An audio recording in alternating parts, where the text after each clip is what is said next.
Aquí está la memoria, en estos libros. Testigos mudos de su blanca piel de luna, está escrita su historia.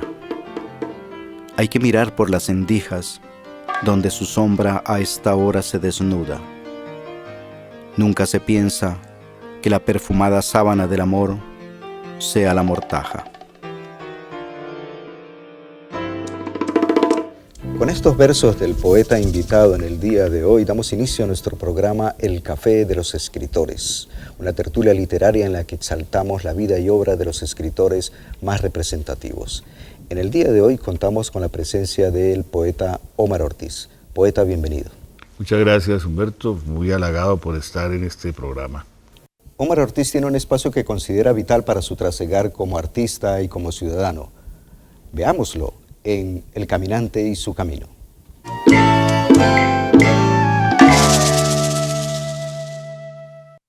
Mi mamá es una familia oriunda de la región del Tequendama, en Cundinamarca, más concretamente de La Mesa, de Anapoima y estos poblados que hoy son lugar de veraneo de la élite bogotana.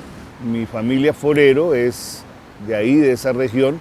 Tuvieron, digámoslo así, como dicen las señoras paisas, modito en algún momento, pero fueron militantes en las guerras civiles. Mi padre era oriundo de Tuluá, o es oriundo de Tuluá porque todavía vive, y se fue a Bogotá a estudiar Derecho en la Universidad Externado de Colombia, pero curiosamente, mi padre, que estaba en esa universidad, creada por liberales para atender esos digamos, esas necesidades ideológicas, se vuelve conservador, y conservador radical, tanto así que militó con mucho entusiasmo en las huestes de Laureano Gómez.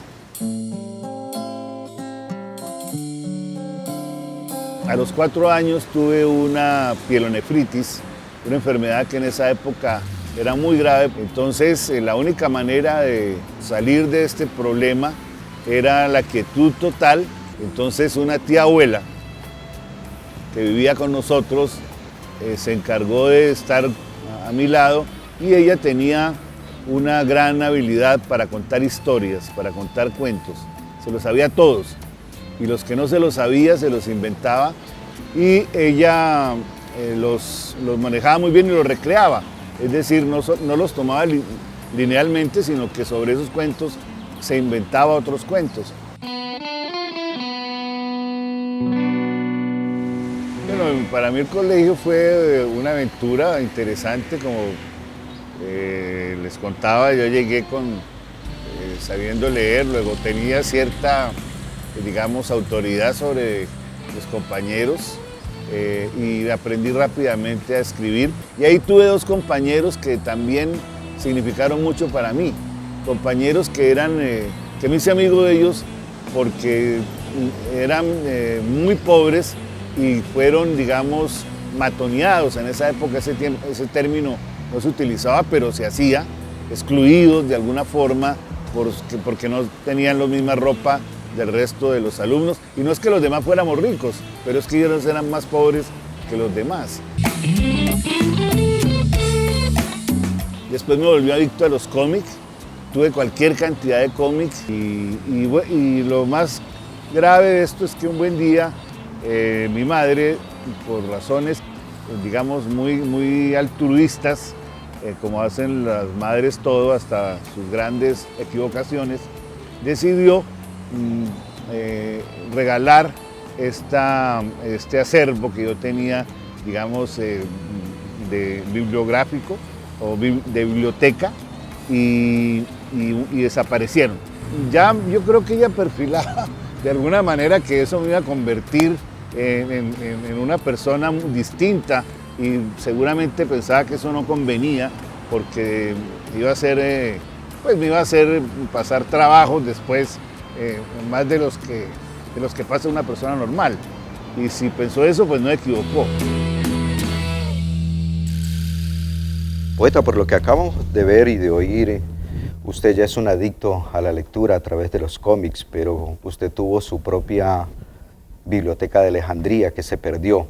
Supongo que ya con ese goce por la lectura hizo otras búsquedas donde satisfacer estos placeres. Yo tuve el inmenso dolor de ver escapárseme de una manera abrupta la colección de cómics que con tanto esfuerzo había logrado. Pero además eso me dio oportunidad de buscar en otros espacios. Y en ese momento la biblioteca Luis Ángel Arango quedaba muy cerca a mi casa en el barrio Santa Bárbara, y la biblioteca pues estaba recién hecha, y ahí comencé a ir. Y curiosamente, pues en una época en que la gente era muy amable, bueno, ahora pues seguramente también, pero por lo menos allí era muy curioso que un niño verlo en esos espacios. Entonces las bibliotecarias eran encantadoras conmigo, cosa que también me gustaba muchísimo. Y fui, digamos, muy bien recibido, y después, tiempo después, creó la biblioteca el espacio para niños, y entonces pues ya fue más fácil asistir allí. Poeta, los libros de las bibliotecas, los recuerdos de los cómics que tiene y además los cuentos orales de su tía abuela fueron conformando un universo en el que la literatura en algunos se transforma de otra manera y conlleva la escritura. Cuéntenos cómo fue ese proceso, si se dio así. Sí, es decir, ya con toda esa, digamos, con todo ese imaginario que comienza a mejorar la curiosidad y el asombro que todo niño tiene, pero que va canalizándose hacia ciertas, digamos, situaciones, y en este caso a la palabra escrita a través de todas estas, y a la oralidad primero con los cuentos de Rosita, pero que eso me llevó a buscar la lectura. Entonces, pues, fue afianzándose en mí ese vicio de la lectura que es, digamos, se vuelve absolutamente imprescindible durante el resto de la vida. Y cuando esa literatura comienza a picarle en las manos para decir yo también quiero comenzar a hacer mis primeros escritos, mis primeras líneas. Bueno, digamos que ya en el colegio uno se vuelve un referente para los compañeritos, en las ayudas para hacer, digamos, algunas tareas, algunas interpretaciones de lectura que comienzan a hacer, pero más que todo en la adolescencia, cuando comienza a descubrir uno el otro sexo y a buscar esos acercamientos y como esos juegos, digamos, amorosos, y me convertí en un referente para cartas de amor, acrósticos y en general toda esta, digamos, circunstancia que a todos nos anhela, ¿no? Y los compañeritos entonces vieron que tenían un cómplice en eso, y ahí comencé, digámoslo así, juguetonamente a escribir cartas de amor y a hacer acrósticos a granel, gratis.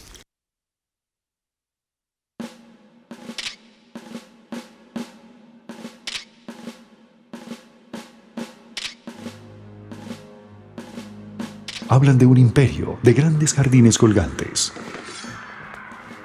Enmudecen frente a los asesinos. Los secuaces de los elegidos entraron en la celebración. Era la fiesta de la cosecha. La tierra se cubrió de sangre, sangre de los frutos. Recogimos un odre de vino, una carne seca y unos higos. Nuestras cabezas se cubren de ceniza. Las barcas navegan silenciosas. Nadie piensa en la venganza. Hace años nuestros mayores transitaron el sendero de la guerra. Vencieron. Hoy seremos vencidos. Grave y dolorosa es la victoria.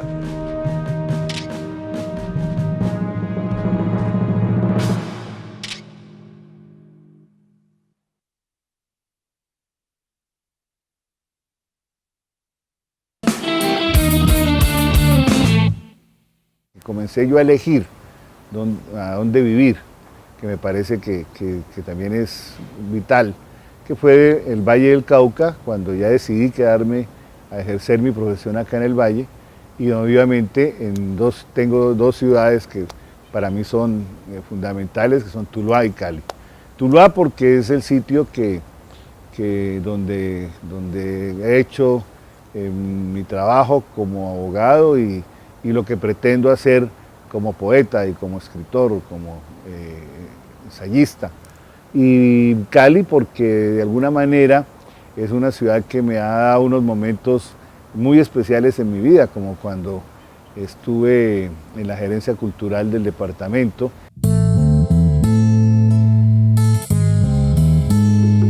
Ese contacto mío ya en mi casa, con mis libros, con las cosas que son de mis afectos íntimos, con mi compañera que en este momento está en Buenos Aires haciendo un doctorado sobre literatura.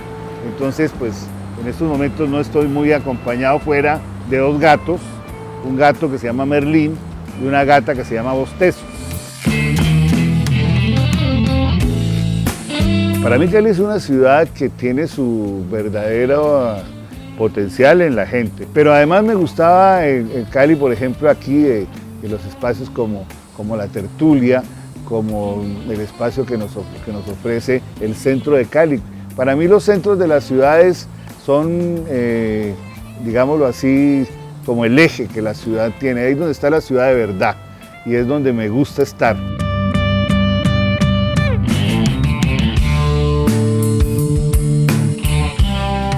La calle de los Viejos es en realidad un parque, pero como alguna vez fue calle, quedó la costumbre de llamarla según la antigüedad de sus contertulios. No hay en verdad mucho que contar sobre una rutinaria reunión de jubilados que juegan ajedrez, tute y que saben de memoria quiénes han sido los no sé cuántos presidentes de la República.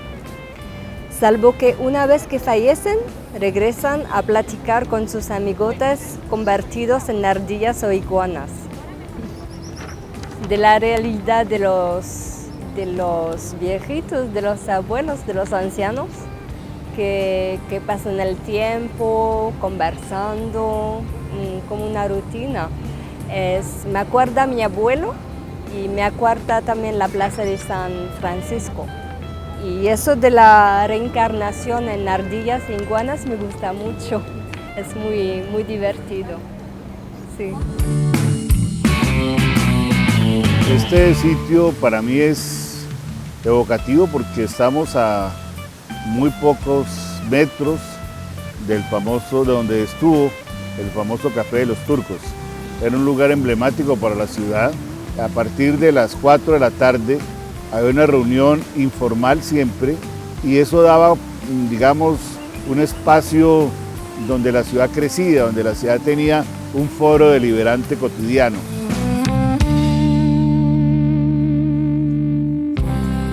Demos un salto hasta su primer libro. ¿Cómo fue ese encuentro con ese primer libro? ¿Qué representó para usted en su vida como escritor?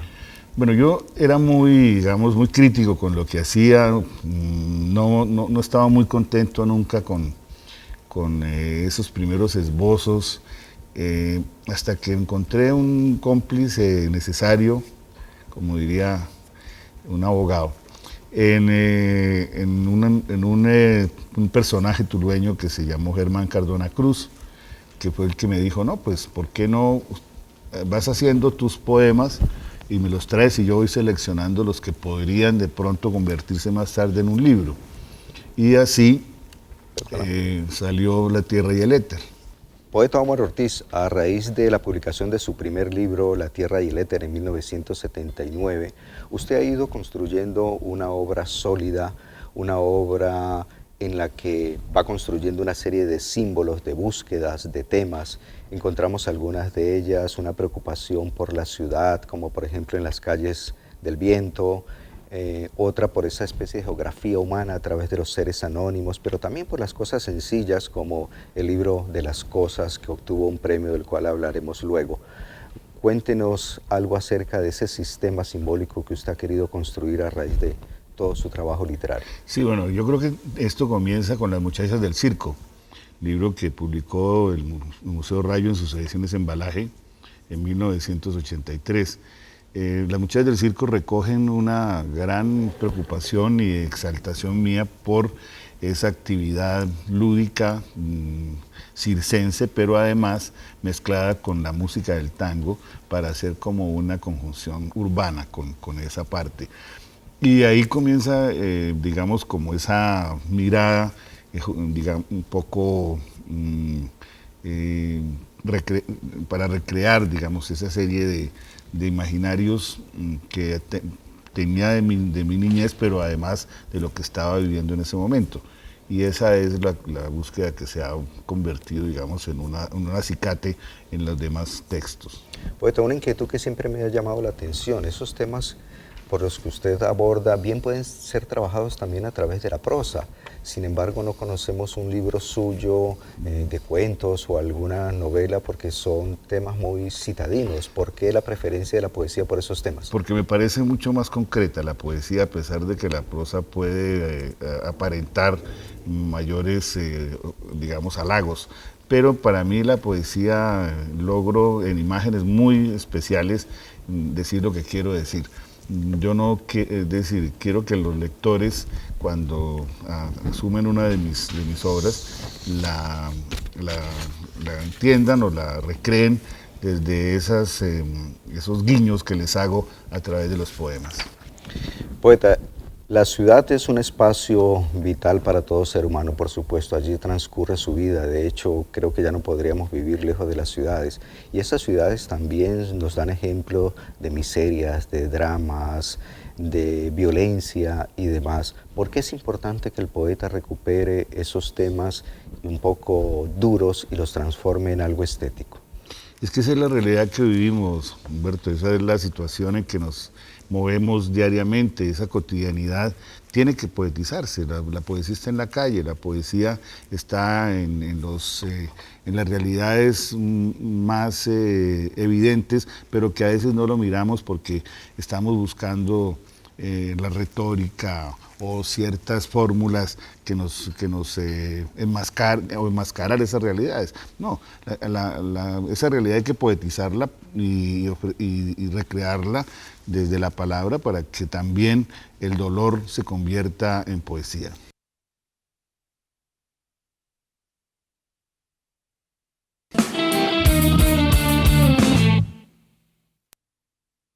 Podemos constatar que su obra es diversa, su trabajo poético ha abarcado muchos temas, muchas búsquedas. Sin embargo, usted también se ha caracterizado por una labor escritural a través de las columnas de opinión en diferentes periódicos. Ha tenido reconocimientos nacionales como el Premio de Poesía de la Universidad de Antioquia. Todos esos son reconocimientos. ¿Qué significa para usted como escritor y para un escritor en general esa serie de reconocimientos que se hacen de su obra?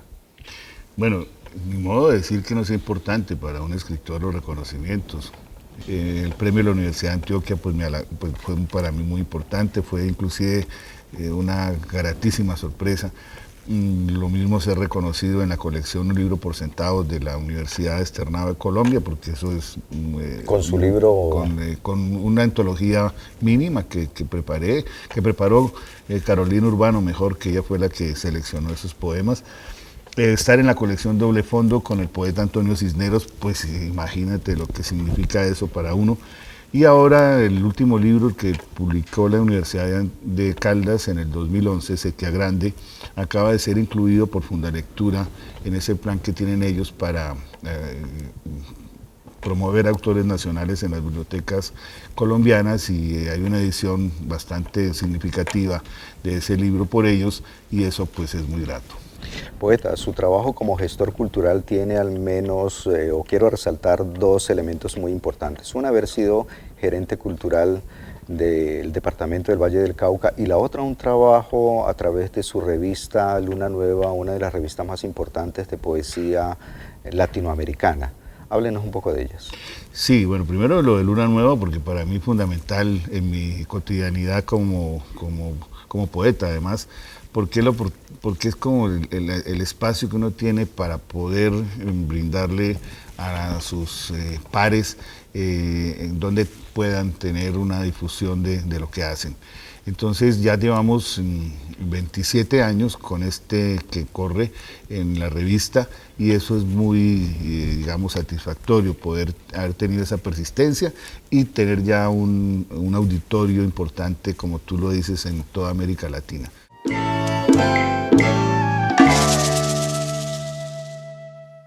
Estuvimos en el periodo de gobernación de Gustavo Álvarez Gardiazabal liderando la gerencia cultural del departamento. Y quiero referirme a ello porque creamos un programa de centralización cultural al que bautizamos como la Ruta de la Lulada y que rindió muy buenos frutos porque era llevar las instituciones de arte y cultura de Cali a los municipios y a su vez de los municipios generar espacios para que las actividades artísticas de cada uno de ellos se incorporara a la ruta.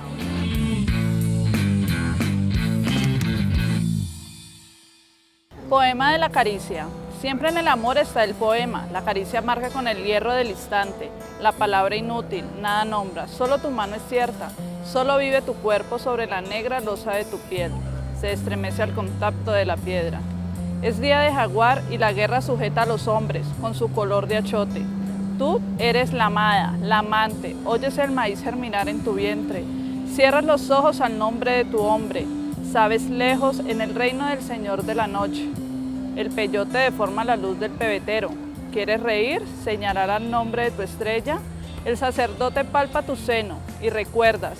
Siempre en el amor está el poema. La caricia marca con el hierro del instante. Omar Ortiz. Genial, me encanta.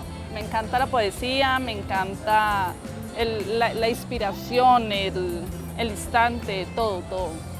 Me genera algo lindo. Es algo que me recuerda en sí a mi relación y algo muy parecido, una dedicatoria, algo muy parecido. Me gusta. Viene el punto. Poeta Omar Ortiz, los escritores contemporáneos se han visto abocados a un cambio de paradigma. Estamos en la transición de estas formas de leer hacia otras formas que nos propone la tecnología. ¿Cómo ve usted el futuro de la poesía, de su propia obra en estos medios digitales? Bueno, yo sigo pensando que el libro seguirá funcionando como una de las alternativas más importantes de lectura, pero no hay que negarse a otras. Y pienso que eso es inevitable.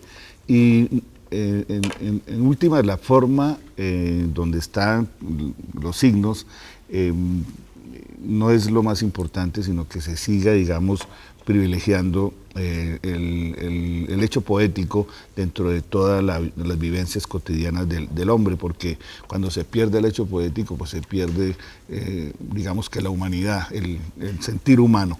Poeta Omar Ortiz, primero quisiéramos agradecerle su presencia en nuestro programa El Café de los Escritores.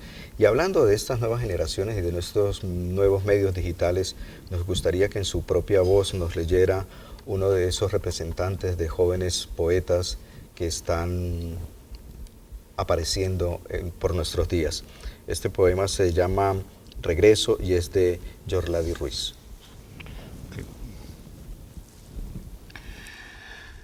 Este es un tiempo oscuro que revuelco como un mapa donde busco respuestas, donde se arman respuestas. Este es mi campo de batalla, un abismo, 27 años cosidos, nacer a la orilla de un río, 2, comí tanta tierra que me quedó una patria dentro, 3 dedos en la boca y un trapo en la mano, una seda suave para acariciar antes de dormir, 4 rayas con carbón, esa escritura primaria, 5 pisadas sobre la mierda de vaca y de caballos para una casa instalada en el recuerdo, 6 aprender el alfabeto lejos de la casa, 7 construcciones de un jardín imaginario, 8 salidas de la escuela, huyendo y escupir sobre los obligados uniformes, 9 caminadas largas en las tardes en busca de leña para el fuego de la cocina, 10 heridas en el pecho de papá que aún después de muerto sangran, 11 costuras en mi cuerpo, 12 manchas rojas invaden mi cama, una pintura corporal, 13 velos se retiran para acceder al misterio de las palabras, 14 campos de fuego femeninos,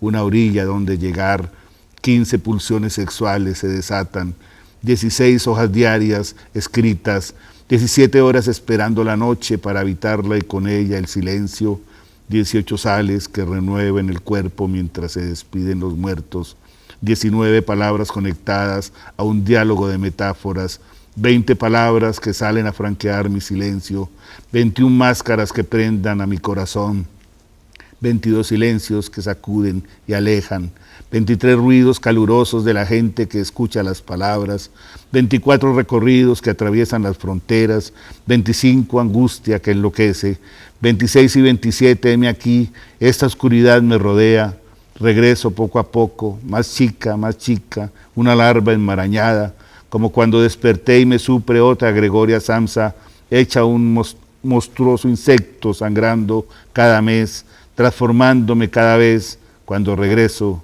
y regreso. Y así hemos llegado al final de nuestro programa El Café de los Escritores, con nuestro invitado en el día de hoy, el poeta Omar Ortiz. Y a ustedes, amigos televidentes, los invitamos para que nos acompañen en una próxima emisión donde tendremos un nuevo escritor para resaltar su vida y obra.